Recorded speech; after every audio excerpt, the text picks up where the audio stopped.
Okay, my friends, here it is. The video that's going to explain to you everything you need to know in order to successfully start onions from seed and why you should. So let us get right into it because the time has finally arrived. So the first thing we have to understand is the difference between starting onions from seed and from set. Onion sets are those little tiny onions that you get from the seed or the feed store, and they already look like onions. You plant them out into the garden and they will grow up, yes. But here is the issue. With onion sets, you often have problems because onions are a biennial, which means that their first year they focus on vegetative and bulbing, and then their second year they focus all their efforts on flowering and producing seed, which that is not what we want. We want the bulbs. And so that is why a lot of times when people plant onion sets, they have all kinds of issues with many of them flowering, or maybe you'll have a bunch of little ping pong ball size onions. And the onions that you do get from set will never store as long as onions from seed because they're already in their second year of growth. So for that reason, if we want the nice, biggest, densest, tastiest onions that store the longest, we must start it from seed. So they are in their first year of growth. Now, the second thing that we have to understand is which onions do I use? Because there are what is called short day onions and long day onions. Also intermediate day, which I'll explain. But for the most part, the distinction is short and long day. Now, what does that mean? Short day onions produce all of their vegetative plant mass as the days are getting shorter and shorter and shorter. Then, as the days start to get longer, it signals to the plant to begin bulb formation. So, short day onions are typically planted over the winter time in the deep south. Long day onions they produce their vegetative growth as the days are getting longer and longer. And then once the solstice comes and the days begin getting shorter, it signals to the plant to begin bulbing. And so that is a very important distinction. Many people will plant the wrong type of onion in their space, and they will have a bunch of marble or ping pong size onions. Okay, so we find out where you're at, and to help you, here's this chart. Okay, so here's a map. Find where you live on this map, and you will see that technically anything south of North Carolina, Tennessee, Arkansas, Oklahoma, half of New Mexico, Arizona, and California as well, anything south of that is technically the short day onions. But here's the thing, guys. Short day must be planted in late summer to harvest in early spring. They're grown over the winter time. So for the north or the intermediate day, those you plant in the early spring like we're going to be doing now. So find out where you live, and if you have any doubt, then I recommend an intermediate day onion for best results. Okay, so now that you know where you are and what type of onion you should be growing, I'll show you what I'm growing this year. Obviously, I'm in northern Indiana, so we have the long day onions. And so this year I'm going to be planting the Wethersfield Red from Baker Creek, which is a great one. I still have many of them in the basement. They're rock hard from last year.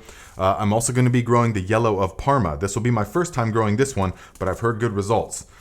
So remember, the more pungent the onion, the longer it will store. The Spanish sweet or the Vidalia type onions, the sweeter the onion, the less amount of time it stores. So if you want them rock solid onions, those real eye-watering pungent onions that last all winter long, you want to get the most pungent kind that you can, because it is this sulfuric compound in the onion that burns the eyes and all of that helps it to store, that keeps it fresh, okay?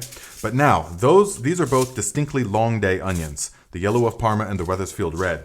But here is one that I recommend to most of you, and that is going to be the Australian Brown, and it is an intermediate day onion. So it can straddle the line.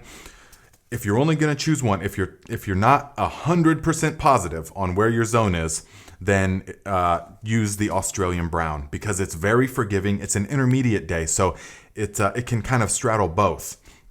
And it stores all winter long. I still have many of them in the basement, and it's a very delicious onion. So this would be the one I recommend to most people. Okay? So all of that being said, let me show you the best way I have found to plant them. Okay, my friends, we're going to start with the two-tray system here. The top one has holes and the bottom one does not. We put them inside of each other like that, and that's what we'll use to bottom water. The next thing is I like to pre-moisten the soil. So we're going to put the soil into a receptacle and then we're going to soak it really good and saturate it until when we squeeze it, the water runs freely like this. That's when it's at a good point. Now we're going to place it inside of the tray. Now we want plenty of soil. Put it pretty much right up to the top because they're going to be in here for a long time and we want those roots to have as much soil as possible. And I like to tap it down a little bit. And then for this one, we're going to use the yellow of Parma onion seeds. Now, onion seeds are the #1 seeds that go bad quickly. You need fresh seeds each year. They're very thin and they oxidize quickly. So you want fresh seeds for best results. And we're going to put the entire packet here, and that's 300 seeds. Don't be concerned that it's all super close together. It will be perfectly fine. And then we're going to spray it down with the water like this so that everything is nice and moist. And then we're going to cover them with about 1/4 of an inch of soil, real gingerly.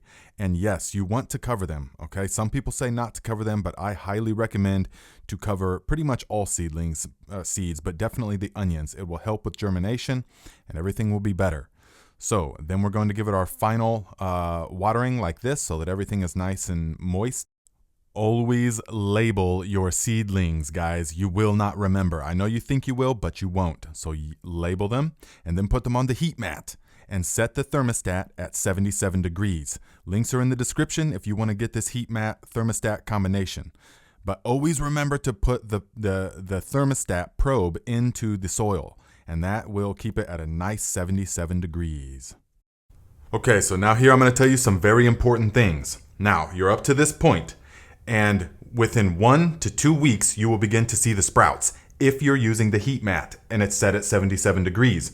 If you're not using a heat mat and it's just ambient temperature, then it can be anywhere from 3 weeks to a month or more before you see sprouts. And many of them might not even sprout. That's why it's critical that we have a heat mat to aid in the germination. We set it 77 degrees and forget about it.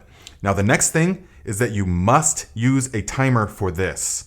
This is why I made the video before about the seed starting setup. A timer is critical because the onions will detect changes in the day length.